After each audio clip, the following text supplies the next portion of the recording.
नमस्कार प्यारे दोस्तों, आप सुन रहे हैं daily current affairs update Hindi भाषा का यह कार्यक्रम। आर्य उद्धव आप सभी का आज के कार्यक्रम में स्वागत करता हूं। बढ़ते हैं आज के महत्वपूर्ण अपडेट की ओर। आज की पहली अपडेट है, विश्व स्वास्थ्य दिवस 7 अप्रैल को मनाया गया। 7 अप्रैल को विश्व स्वास्थ्य दिवस के रूप में मनाया जाता है। 1948 में WHO ने पहली स्वास्थ्य सभा आयोजित की थी। वर्ष 1950 में यह निर्णय लिया गया था कि 7 अप्रैल को विश्व स्वास्थ्य दिवस के रूप में मनाया जाएगा। यह दिन न केवल WHO की स्थापना का प्रतीक है, बल्कि यह स्वास्थ्य सेवा और भी वैश्विक ध्यान आकर्षित करता है। WHO के अनुसार पर्यावरणीय कारणों से दुनिया भर के हर साल में 13 मिलियन से अधिक मौतें होती है, जिन्हें टाला जा सकता था। इस दिन विश्व स्वास्थ्य संगठन द्वारा कई कार्यक्रमों और व्यवस्थाओं का प्रबंधन किया जाता है। इस वर्ष विश्व स्वास्थ्य दिवस का विषय सभी के लिए स्वास्थ्य है। बढ़ते हैं, अगली अपडेट है शिखर सम्मेलन के बारे में। भूटान नरेश की 3 से 5 अप्रैल तक भारत यात्रा होगी।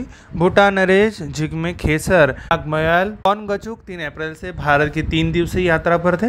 राजा ने राष्ट्रपति द्रौपदी मुर्मू और प्रधानमंत्री नरेंद्र मोदी के साथ बातचीत की। विदेश मंत्रालय ने बताया कि वोंगचुक के साथ भूटान के विदेश एवं विदेश व्यापार मंत्री टांडी दोरजी और भूटान की शाही सरकार के वरिष्ठ अधिकारी भी थे। राजा की यात्रा दोनों देशों के बीच नियमित उच्च स्तरीय आदान प्रदान की लंबे समय से चली आ रही परंपरा को ध्यान में रखते हुए थे। अगली अपडेट है शिखर सम्मेलन के बारे में। ओडिशा में निवेश आकर्षित करने के लिए जापान जाएंगे नवीन पटनायक। ओडिशा के मुख्यमंत्री नवीन पटनायक राज्य में निवेश आकर्षित करने के लिए जल्द ही जापान का दौरा करेंगे। उद्योग और सूक्ष्म लघु और मध्यम उद्यम मंत्री प्रताप केशरी देव ने विधानसभा में यह जानकारी दी। उन्होंने कहा, मुख्यमंत्री के नेतृत्व में एक प्रतिनिधिमंडल राज्य में निवेश लाने के लिए जापान का दौरा करेगा। निवेश की दुबई यात्रा के दौरान हम 22,000 करोड़ रुपए का निवेश आकर्षित करने में सफल रहे थे।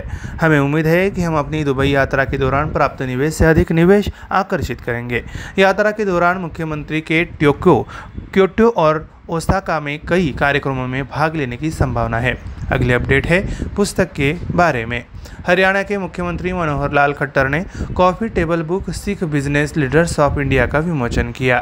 हरियाणा के मुख्यमंत्री मनोहर लाल खट्टर ने दिल्ली में आयोजित एक समारोह में डॉक्टर प्रबलीन द्वारा लिखित Sikh business leaders of India नामक एक कॉफी टेबल बुक का विमोचन किया है। उन्होंने कहा, सरकार ने सिंगल रूप सिस्टम बनाया है, जिसके तहत उद्योग को सभी तरह की मंजूरी 45 दिनों में दी जाती है। बिजली आपूर्ति की स्थिति भी अब आरामदायक है। इस अवसर पर खट्टर ने कार्यक्रम में मौजूद उद्योगपतियों को राज्य के उद्योग स्थापित करने के लिए आमंत्रित किया और कहा कि सरकार ने अनुकूलन माहौल बनाया है और विभिन्न सुविधाएं प्रदान कर रही है। अगली अपडेट है निधन के बारे में। पूर्व क्रिकेटर सलीम दुरानी का 88 साल की उम्र में निधन हुआ। पूर्व भारतीय ऑलराउंडर सलीम दुरानी का हाल ही में जामनगर स्थित उनके घर पर निधन हो गया। वह 88 वर्ष के थे। दुरानी ने भारत के लिए 29 टेस्ट खेले और 75 विकेट लिए, जिसमें 177 रन देकर 10 विकेट का सर्वश्रेष्ठ गेंदबाजी आंकड़ा शामिल है। वो ऑलराउंडर 1961 से 1962 में इंग्लैंड के खिलाफ 62 की श्रृंखला जीत में अपने वीरतापूर्ण प्रदर्शन के लिए प्रसिद्ध थे। हाथ में बल्ला लेकर उन्होंने वेस्टइंडीज के खिलाफ 104 रन के सर्वोच्च स्कोर के साथ 1202 रन बनाए। स्टार क्रिकेटर ने 1973 में फिल्म चरित्र में प्रसिद्ध अभिनेत्री प्रवीण भाभी के साथ बॉलीवुड में भी हाथ आजमाया था। अगली अपडेट है, SBI ने वृक्षारोपण के लिए 48 लाख रुपए की दान की घोषणा की है। भारतीय स्टेट बैंक ने अपने कारपोरेट सामाजिक दायित्व के हिस्से के रूप में एक गैर सरकारी संगठन टैट्सको फाउंडेशन के सहयोग से गार्डन सिटी यूनिवर्सिटी बेंगलुरु में 32,000 पेड़ों के पौधे लगाने के लिए 48 लाख रुपए का दान देने की घोषणा की है। यह परियोजना मियावाकी तकनीकी के तहत कार्यान्वित की जा रही है। मियावाकी के एक तकनीकी है जिसे जापानी वनस्पति शास्त्री अकीरा मियावाकी द्वारा विकसित किया गया है, जो घने देशी जंगलों के निर्माण में मदद करता है। यह सुनिश्चित करता है कि पौधे की वृद्धि 10 गुना तेज से होगी और परिणाम स्वरूप वृक्षारोपण सामान्य से 30 गुना सघन है। अगली अपडेट है नियुक्ति के बारे में। स्पाइसजेट के अजय सिंह ने एसोचैम के अध्यक्ष के रूप में पदभार संभाला।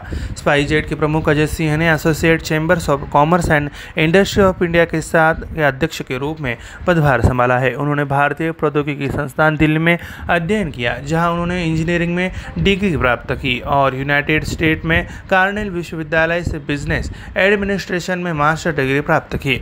सिंह ने रिन्यू पावर के प्रबंध निदेशक सुमंत सिन्हा की जगह ली है, जिन्होंने चैम्बर में अपना कार्यकाल पूरा कर लिया है।